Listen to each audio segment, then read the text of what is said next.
SIT ಈ ತನಿಖೆಯನ್ನ ಪ್ರಾರಂಭ ಮಾಡಿ ಹೆಚ್ಚು ಕಮ್ಮಿ 15 ದಿನ ಆಗ್ತಾ ಬರ್ತಾ ಇದೆ. ಉತ್ಖನನ ಕಾರ್ಯ ಪ್ರಾರಂಭವಾಗಿ 10ನೇ ದಿನ. ಇದರ ನಡುವೆ ಎಸ್ಐಟಿ ತನಿಖೆಯ ಭಾಗವಾಗಿ ಆ ಸಾಕ್ಷ್ಯ ಸಿಕ್ತು, ಈ ಸಾಕ್ಷ್ಯ ಸಿಕ್ತು ಅಂತ ಹೇಳಿ ಹೇಳಿಕೆಗಳು ಕೂಡ ಹೊರಬರ್ತಾ ಇದೆ. ಆದ್ರೆ ಎಸ್ಐಟಿ ಅಧಿಕೃತವಾಗಿ ಪ್ರಕರಣದ ತನಿಖೆಯಿಂದ ಸಿಕ್ಕಿದ್ದೇನು ಸಿಗದಿದ್ದೇನು ಅನ್ನೋದರ ಮಾಹಿತಿಯನ್ನ ಈವರೆಗೆ ಹಂಚಿಕೊಂಡಿಲ್ಲ.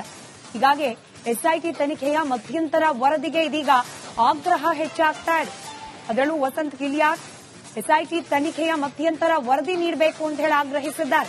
3 ದಿನಗಳ ಒಳಗಾಗಿ ಎಸ್ಐಟಿ ತನ್ನ ಮಧ್ಯಂತರ ವರದಿಯನ್ನ ನೀಡಬೇಕು, ಇಲ್ಲವಾದ್ರೆ ಮಂಗಳೂರು ಎಸ್ಐಟಿ ಕಚೇರಿ ಮುಂದೆ ಧರಣಿ ಮಾಡೋದಾಗಿ ಉಡುಪಿಯಲ್ಲಿ ಪತ್ರಕರ್ತ ವಸಂತ್ ಗಿಲಿಯಾಟ್ ಆಗ್ರಹಿಸಿದ್ದಾರೆ. ಉಡುಪಿ ಜಿಲ್ಲಾಧಿಕಾರಿ ಕಚೇರಿ ಮುಂದೆ ಹೇಳಿಕೆಯನ್ನ ನೀಡಿದ್ದಾರೆ ವಸಂತ್ ಗಿಲಿಯಾಟ್. ಜಿಲ್ಲಾಡಳಿತ ಆಗ್ತಾ ಇಲ್ಲ ನಮ್ಮ ಆಗ್ರಹ. ನಿಮ್ಗೆಲ್ಲ ಕಂಪ್ಲೇಂಟ್ ಮಾಡ್ತೀವಿ. ನಮ್ಮ ಧರ್ಮ ಅಭಿಮಾನಿಗಳಿಗೆ ನಾವಿವತ್ತು ಹೃದಯದಲ್ಲಿ ಮಂಜುನಾಥ ದೇವರ ಸಂಪೂರ್ಣ ಆಶೀರ್ವಾದ ಮತ್ತು ಸ್ವಾಗತ. ಕೆಲವರಿಗೆ ಅದರ ಮೇಲೆ ದೃಷ್ಟಿ ಹಾಯಿಸಿದ್ದಾರೆ. ಇದಕ್ಕೆ ಕಾರಣ ಏನಂದ್ರೆ ಹೊಯ್ಸಳರ ಕಾಲದಲ್ಲಿ ಧರ್ಮಸ್ಥಳದಲ್ಲಿ 106 ಶವಗಳ ಹೂತಿಟ್ಟ ಪ್ರಕರಣಕ್ಕೆ ಸಂಬಂಧಪಟ್ಟಾಗೆ ಈಗಾಗಲೇ ಎಸ್ಐಟಿ ತನಿಖೆಯನ್ನು ಕೂಡ ನಡೆಸ್ತಾ ಇದೆ. ಮುಂದುವರಿದ ಭಾಗವಾಗಿ ಯಾರು ದೂರುದಾರ ಇದ್ದಾನೆ ಅವನನ್ನು ಉಪಯೋಗಿಸಿಕೊಂಡು ಒಂದಷ್ಟು ವ್ಯಕ್ತಿಗಳು ಕ್ಷೇತ್ರದ ಹೆಸರನ್ನ ಹಾಳು ಮಾಡ್ತಾ ಇದ್ದಾರೆ. ಸರ್ಕಾರ ಈ ಬಗ್ಗೆ ಸರಿಯಾದ ತನಿಖೆಯನ್ನು ನಡೆಸಬೇಕು ಅಂತ ಧರ್ಮಸ್ಥಳ ಶ್ರೀ ಕ್ಷೇತ್ರದ ಭಕ್ತ ವೃಂದ ಇವತ್ತು ಉಡುಪಿಯ ಜಿಲ್ಲಾಧಿಕಾರಿ ಕಚೇರಿಯಲ್ಲಿ ಪ್ರತಿಭಟನೆಯನ್ನು ಜೊತೆಗೆ ಮನವಿಯನ್ನು ಕೂಡ ಸಲ್ಲಿಸಿರುವಂತದ್ದು. ಈ ಬಗ್ಗೆ ಮಾತಾಡೋದಕ್ಕೆ ನಮ್ಮ ಜೊತೆಗೆ ಶ್ರೀ ಕ್ಷೇತ್ರ ಧರ್ಮಸ್ಥಳದ ಭಕ್ತರು ಇದ್ದಾರೆ. ಯಾವ ಕಾರಣಕ್ಕಾಗಿ ಇವತ್ತು ಜಿಲ್ಲಾಧಿಕಾರಿ ಕಚೇರಿಯಲ್ಲಿ ಈ ಪ್ರತಿಭಟನೆ ಮತ್ತೆ ನಿಮ್ಮ ಉದ್ದೇಶ ಏನು ಅನ್ನುವಂಥದ್ದು? ಇವತ್ತು ಧರ್ಮಸ್ಥಳ ದೇವರ ಮಂಜುನಾಥನ ಭಕ್ತರು ಎಲ್ಲರೂ ಸಹ ಸಮಾನ ಮನಸ್ಕರು ಸೇರಿ ಇವತ್ತು ಉಡುಪಿಯ ಜಿಲ್ಲಾಧಿಕಾರಿ ಕಚೇರಿಯಲ್ಲಿ ನಾವು ಪ್ರತಿಭಟನೆ ಮಾಡಿದ್ದೇವೆ. ನಾವು ಆಗ್ರಹ ಮಾಡಿದ್ದೇವೆ. ಇವತ್ತಿನ ಸುಳ್ಳು ಸುದ್ದಿಗಳು ಇವತ್ತು ನಮ್ಮ ಕ್ಷೇತ್ರದ ಮೇಲೆ, ನಮ್ಮ ದೇವಸ್ಥಾನದ ಮೇಲೆ, ನಮ್ಮ ಅಸ್ಮಿತೆಯ ಮೇಲೆ, ನಮ್ಮ ನಂಬಿಕೆಯ ಮೇಲೆ ಸುಳ್ಳು ಸುದ್ದಿಗಳನ್ನು ಹರಡಿ ಬಿಡಲಾಗ್ತಾ ಇದೆ. ಅಲ್ಲಿ ಇಷ್ಟು ಶವಗಳು ಸಿಕ್ಕಿದೆ, ಅಲ್ಲಿ ಇಷ್ಟು ಸ್ಕೆಲಿಟನ್ ಸಿಕ್ಕಿದೆ, ಅದು ಹಾಗಾಯ್ತು ಹೀಗಾಯ್ತು ಅಂತ ಹೇಳಿ ಹೇಳ್ತಾ ಇದ್ದಾರೆ. ಯಾರೋ ಒಬ್ರು ಬಂದು ಯೂಟ್ಯೂಬ್ ಅಲ್ಲಿ ಕೂತ್ಕೊಂಡು ಅದು 24 ವರ್ಷದ ಹುಡುಗಿದು ಅಂತ ಹೇಳ್ತಾ ಇದ್ದಾರೆ. ಸೊ ತುಂಬಾ ಗೊಂದಲದ ವಾತಾವರಣವನ್ನು ಸಮಾಜದಲ್ಲಿ ನಿರ್ಮಾಣ ಮಾಡಲು ಕೊಟ್ಟಿರುವಂತಹ ಒಂದು ವ್ಯಕ್ತಿಗಳ ವಿರುದ್ಧ ನಾವು ಷಡ್ಯಂತ್ರದ ವಿರುದ್ಧ ನಾವಿಲ್ಲಿ ಜನ ಜಾಗೃತಿ ಸಮಿತಿಯವರು ನಾವು ಸಭೆ ಸೇರಿ ಆಗ್ರಹವನ್ನು ಮಾಡ್ತಾ ಇದ್ದೀವಿ.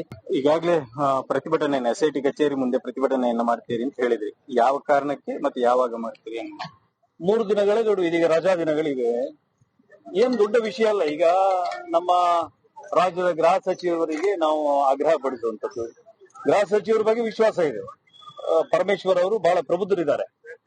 ಈಗ ಏನು ಗೊಂದಲ ಆಗ್ತಿದೆ ಅಂತ ಹೇಳಿದ್ರೆ, ಕೆಲವು ಮೀಡಿಯಾಗಳಲ್ಲಿ ಒಂದೊಂದು ವರದಿಗಳನ್ನ ಮಾಡ್ತಾ ಇದ್ದಾರೆ.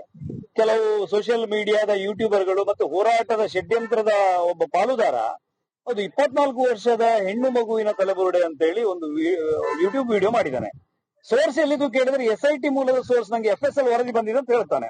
ಇದು ಬಹಳ ಅನುಮಾನಕ್ಕೆ ಕಾರಣ ಆಗಿರುವಂತದ್ದು. ಹಾಗಿದ್ರೆ ಏನು ಧರ್ಮಸ್ಥಳದ ವಿರುದ್ಧ ಹೋರಾಟ ಮಾಡುವ ಗುಂಪಿಗೆ ಎಸ್ಐಟಿ ಅವರು ವರದಿ ಕೊಡ್ತಾರೆ ಅಂತ ಹೇಳಿದ್ರೆ ಇದರಲ್ಲಿ ಎಸ್ಐಟಿ ಅವರು ಶಾಮೀಲಾಗಿದ್ದಾರೆ ಅಂತ ತಿಳ್ಕೋಬೇಕಾ? ಜನರಲ್ಲಿ ಒಂದು ಗೊಂದಲ ಮೂಡಿದೆ. ಹಾಗಾಗಿ ನಮ್ಗೆ ಎಸ್ಐಟಿ ಬಗ್ಗೆ ಖಂಡಿತ ನಾವು ಆಕ್ಷೇಪ ಮಾಡೋದಿಲ್ಲ. ಕಾನೂನಾತ್ಮಕವಾದ ತನಿಖೆನವರು ಮಾಡ್ಲಿ, ಆದ್ರೆ ಜನರಿಗೆ ಸ್ಪಷ್ಟಪಡಿಸಬೇಕು. ಎಸ್ಐಟಿ ನಾವು ಯಾರಿಗೂ ಕೂಡ ಸೋರ್ಸ್ ಅನ್ನು ಕೊಟ್ಟಿಲ್ಲ, ಮಾಹಿತಿಯನ್ನು ಕೊಟ್ಟಿಲ್ಲ. ಅವ್ರು ಹೇಳ್ತಿರೋದು ಅವರ ಕಪೋಲ ಕಲ್ಪಿತ ಸುದ್ದಿ. ಅವ್ರ ಮೇಲೆ ನಾವು ಕಾನೂನು ಪ್ರಕಾರ ಕ್ರಮ ಕೈಗೊಳ್ತೇವೆ ಅನ್ನೋದನ್ನ ಎಸ್ಐಟಿ ಹೇಳಬೇಕು ಅಥವಾ ಗೃಹ ಸಚಿವರು ಸ್ಪಷ್ಟಪಡಿಸಬೇಕು.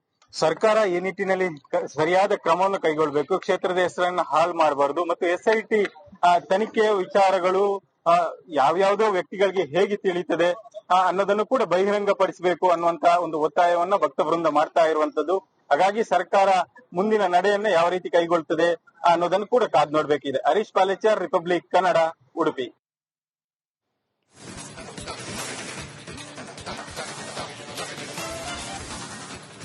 ಎಸ್ಐಟಿ ಈ ತನಿಖೆಯನ್ನ ಪ್ರಾರಂಭ ಮಾಡಿ ಹೆಚ್ಚು ಕಮ್ಮಿ 15 ದಿನ ಆಗ್ತಾ ಬರ್ತಾ ಇದೆ.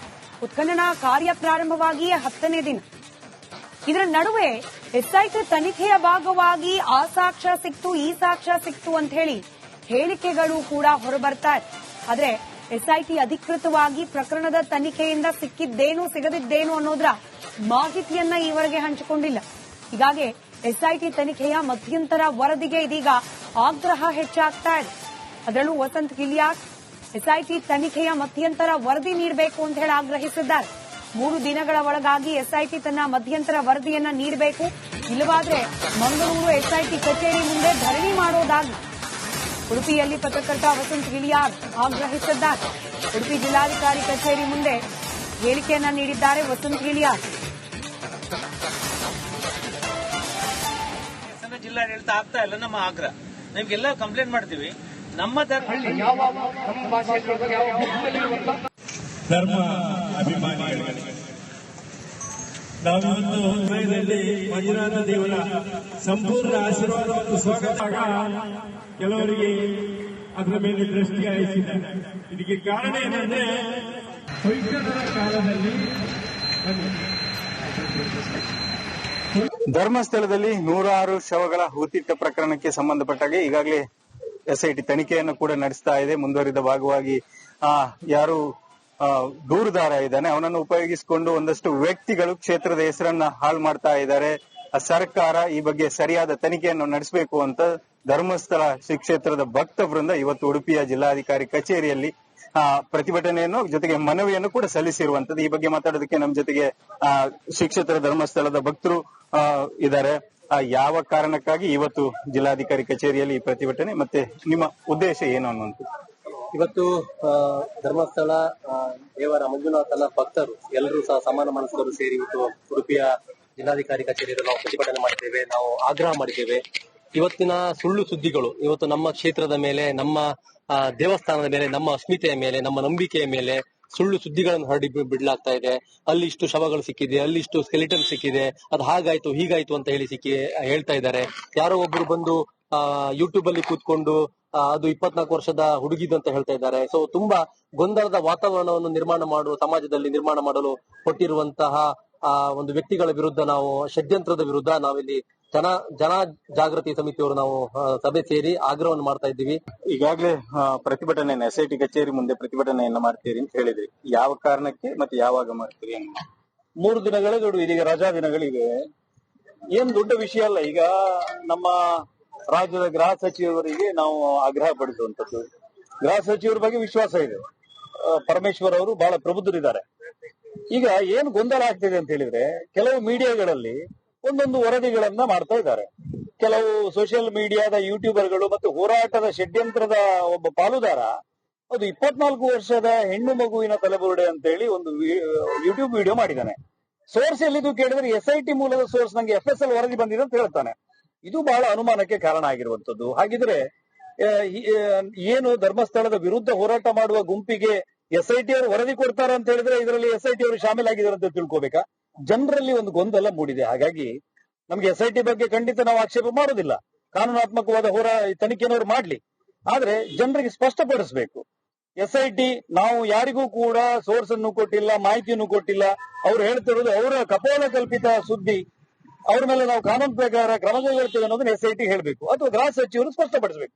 ಸರ್ಕಾರ ಈ ನಿಟ್ಟಿನಲ್ಲಿ ಸರಿಯಾದ ಕ್ರಮವನ್ನು ಕೈಗೊಳ್ಳಬೇಕು. ಕ್ಷೇತ್ರದ ಹೆಸರನ್ನು ಹಾಳು ಮಾಡಬಾರದು. ಮತ್ತು SIT ತನಿಖೆಯ ವಿಚಾರಗಳು ಯಾವ್ಯಾವುದೋ ವ್ಯಕ್ತಿಗಳಿಗೆ ಹೇಗೆ ತಿಳಿಯುತ್ತದೆ ಅನ್ನೋದನ್ನು ಕೂಡ ಬಹಿರಂಗಪಡಿಸಬೇಕು ಅನ್ನುವಂತ ಒಂದು ಒತ್ತಾಯವನ್ನ ಭಕ್ತ ವೃಂದ ಮಾಡ್ತಾ ಇರುವಂತದ್ದು. ಹಾಗಾಗಿ ಸರ್ಕಾರ ಮುಂದಿನ ನಡೆಯನ್ನ ಯಾವ ರೀತಿ ಕೈಗೊಳ್ತದೆ ಅನ್ನೋದನ್ನು ಕೂಡ ಕಾದ್ ನೋಡ್ಬೇಕಿದೆ. ಹರೀಶ್ ಪಾಲೇಚರ್, ರಿಪಬ್ಲಿಕ್ ಕನ್ನಡ, ಉಡುಪಿ.